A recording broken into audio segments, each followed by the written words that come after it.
If you've had great employees walk out the door and you genuinely didn't see it coming, this video is for you. People don't always leave just because of money. So there's a lot of reasons people leave jobs, right? Maybe the perfect fit came along and they were offered an opportunity that they absolutely couldn't say no to. That happens. Something completely different from the role they're currently doing. Maybe it was more aligned with where they wanted to go in their life or what they went to school for. These things happen. But most of the time, people leave based on a variety of reasons. They don't necessarily leave jobs, they leave unclear expectations, invisible leadership, maybe founders and leaders that aren't communicating with them, aren't providing them feedback. And the founders might be thinking everything's fine because no one's complaining. But these employees might be silently looking for a way out. People also get really disengaged, Sometimes they've been doing the same thing for so long and they don't see potential to move forward or to do something different. And they don't necessarily feel comfortable asking for more or asking for growth opportunities. So, a lot of the times I think that leaders and managers could do some work in making sure that their people want to stay. But at the end of the day, it's up to the employee to communicate equally as well. So, there are many reasons people leave, but let's talk about a few ways we can make sure they stay, that the good ones stay and work for your business and grow for your business. So there are 5 silent retention killers, not carbon monoxide. That's the silent killer. So 5 silent retention killers. Number 1, no clear path forward. And this is growth in general. I'm not just talking about the traditional career ladder. I know that especially in small business, it is hard to find that, right? In a lot of businesses nowadays, it's really hard to find that traditional career ladder. But people want to feel like they're learning, like they're moving forward in their life.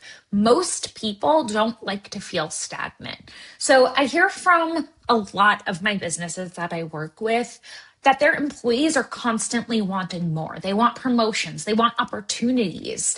And I do think that, work needs to be done to get to that next level. Things don't happen overnight. Certain milestones need to be hit. But at the same time, you can be providing growth opportunities between promotions or between role changes.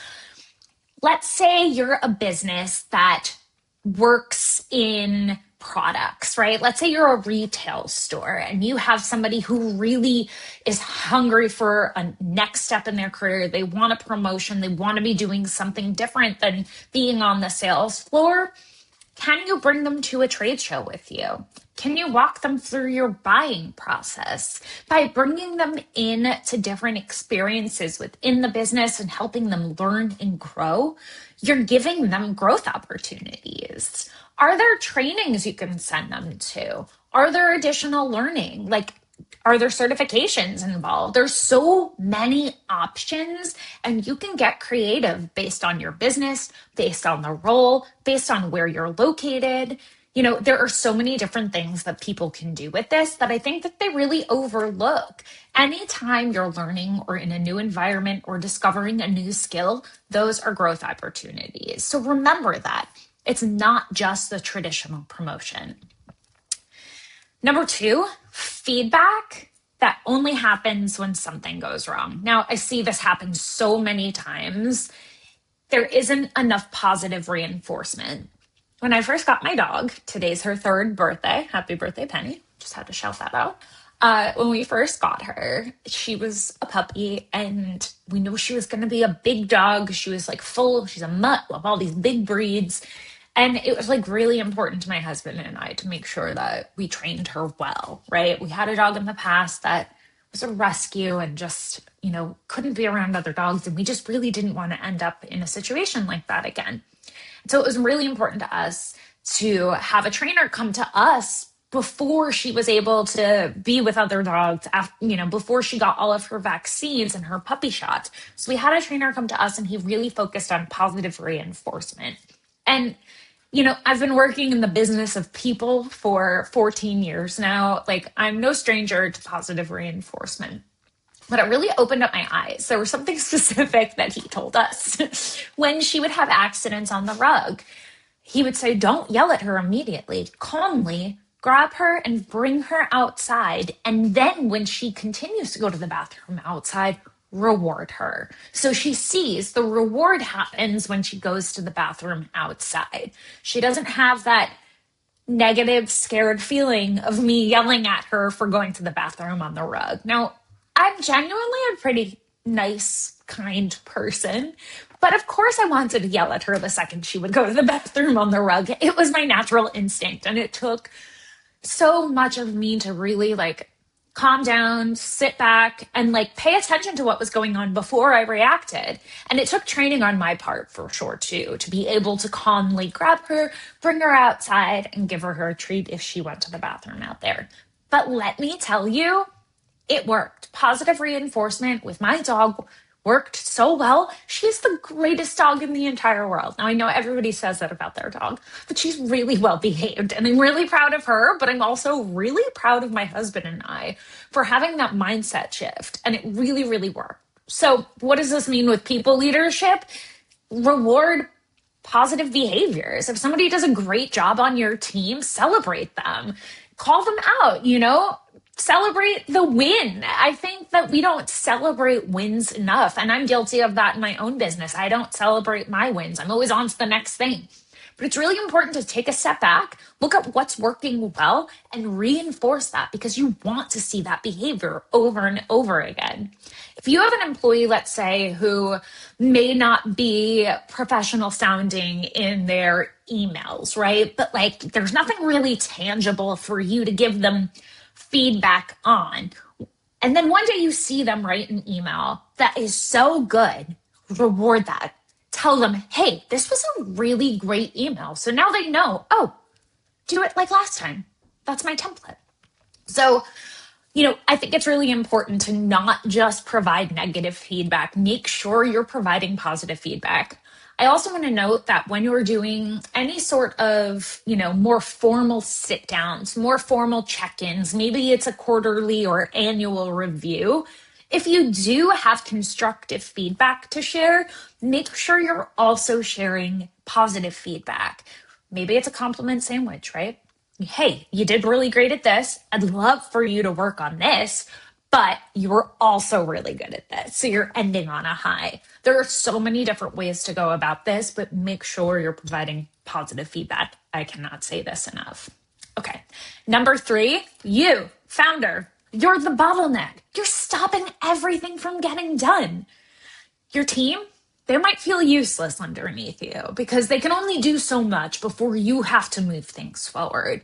So take a look at your workflows. Take a look at what you own. I see this so often in small businesses where the founder is really holding up things moving forward. And the founder gets really frustrated because they're working 24/7. They feel like things can't get done without them. But they've also set up a system to make everybody rely on them, which isn't beneficial for anyone in the long run. You as a founder should be focusing on your big picture, high ticket, spending your time where you're worth, right? And really delegating everything else to your team. So by being that top of the pyramid, you cannot have every decision run through you. You need to empower your team and let them know what they're able to move forward on independently and what needs to be checked in with you. Obviously, there are some things. Maybe you're a small business and it's a purchase, right, that needs to happen and it needs to go through you. Fine. But what do you need from that person to make it happen quickly? You need details, you need cost, you need the reason behind it. Maybe you need the department code. Come up with everything you need in order for you to make quick decisions to move things forward, because nothing is worse than feeling like nothing is getting done and you have an entire team under you. So take a look to see if maybe you're the bottleneck in that situation. Number 4, culture is vibes, not structure. Ooh. This happens a lot when people don't know what's expected of them, right? When no one knows what the standard is for the business. Or, let's say, I think a great example of this is somebody saying, we really value our employees, and we really want them to have time off, personal time. But then the leaders, are constantly texting and on, the entire time the employee is off, or that they themselves are off and they're leading by example. This creates a culture of people feeling like they need to work all the time and that they need to be on all the time.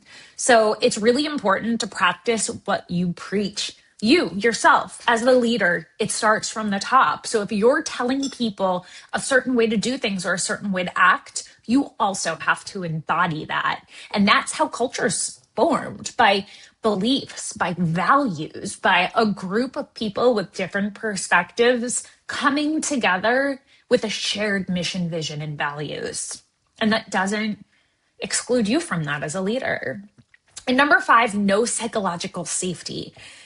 I've been there. So many people I know have been there. I'm sure you've all been there, where you've worked for a company or a team where you just don't feel comfortable or safe. You don't feel safe flagging things. You don't feel safe, bringing things up that maybe the boss doesn't want to hear. It's really important for you as a leader to create an environment where your employees feel comfortable telling you the truth. And I think that, an extreme of this example, let's say an employee has something going on health-wise, right? But someone being in an environment that's not psychologically safe, the employee may just disappear one day, or they may just quit out of nowhere. Being in an environment that is psychologically safe, the employee may have a conversation with their manager and say, hey, I'm really struggling right now.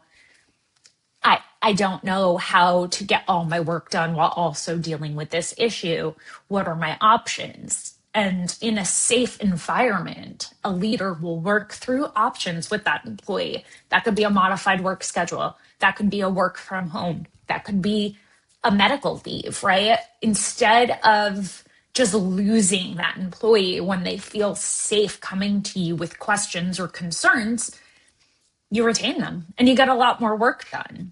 That's an extreme example. Another example could be simply making mistakes, right? Maybe you have an employee that's making a ton of mistakes, and when you finally ask them about it, they just didn't know, right? And maybe they were unsure and made decisions on their own because they weren't comfortable enough coming to you to ask questions. So psychological safety can also be creating an environment where questions are encouraged. And, when people do ask questions, they're not made to feel less than because they had a question about something. So, how do you approach that? If somebody comes to you with a question, there are no bad questions. You could always say, oh, that's a great question. This is how I would do it. That's it. Simple as that. Now, if somebody's asked you the same question probably like 50 times, maybe that's another conversation to have. Maybe that's directing them to resources available to them and say, go to this first and then come back and ask me. But those are the 5 silent retention killers. I'm going to say it one more time. No clear path forward. Feedback only happens when something goes wrong. The founder is the bottleneck, which to me I see so often, and you most likely don't even know that you're the problem. Number 4, culture is vibes, not structure. And number 5, no psychological safety. So what does retention actually look like when you get it right?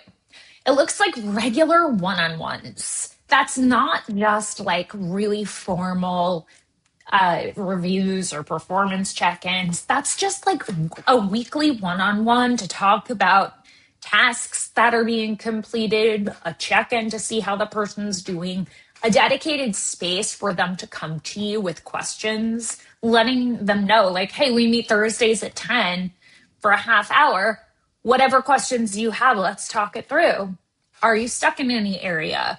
Are you able to move forward? Why hasn't this thing been done? And just having that dedicated space, not that you're not going to talk to them again throughout the week, but it really allows everybody to save time on back and forth.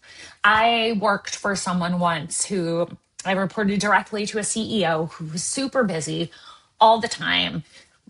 He was always running around, really stressed out.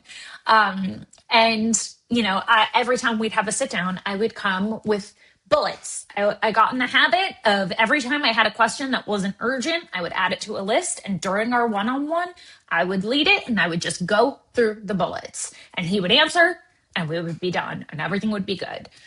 I really recommend that. We're all busy. Everybody wants to get work done. So, let's save time and just schedule those one-on-ones. Clear expectations is also really important. To me, that always starts with the job description, but it does not end there. So the job description is clear expectations on the overall job. But when you're explaining things that need to be done, tasks, initiatives, projects, it's really important to be clear on what you expect the employee to do. So maybe you have an end goal for them and you want things to be, you don't care how it's done, it just needs to look like this at the end. That's what you tell them. This is what I need this to look like at the end. I need it to be done in this amount of time. And then you let them do that. Or maybe there's more specifics there. Be clear. Think about first what you need to see, and then make sure to communicate that. And ask them, do you have questions? Does that make sense? Is there anything you can clarify? Please come back to me if you run into a roadblock. It's as simple as that, right? It sounds so easy, I know, but it's really hard to get clear with yourself first sometimes. And feedback that goes both ways too. You can always ask your employee, hey, how am I communicating okay with you? Is this a good method? Is this working for you? Maybe you guys have a shared to-do list, is that working for them? Figuring out how they work also, I think, is really beneficial so that it's a two-way street. Teams that bring solutions and not problems is a really important aspect of this. You want people that are solution oriented and constantly looking for solutions to move forward. And, you need to be clear with your team if they're allowed to move forward with certain solutions without running it by you first. So really, it all comes back to that clear expectations, I think. I really like to utilize CliftonStrengths when talking about this type of stuff because it really focuses on everybody's strengths and where they're naturally inclined and where they're naturally strong. And it helps you understand how your people and your team are wired and, what you can tap into as a leader to get the most from your team. I do a leadership workshop within businesses for every manager or leader within that business. And, something that we really do is go through each person's individual profiles and then apply leadership skills to their profiles to help them lead in ways that are unique to them, where they feel the most comfortable, and so that they can thrive as leaders. But then phase 2, doing it with the entire team. So understanding where your team is strong so that you can work together in a really cohesive way. And it's all super positive, which I love. So if your team feels like more of a liability than an asset, let's talk. I think it's time. I work with founders all over, really, to build the leadership systems that really make people want to stay. So until next time.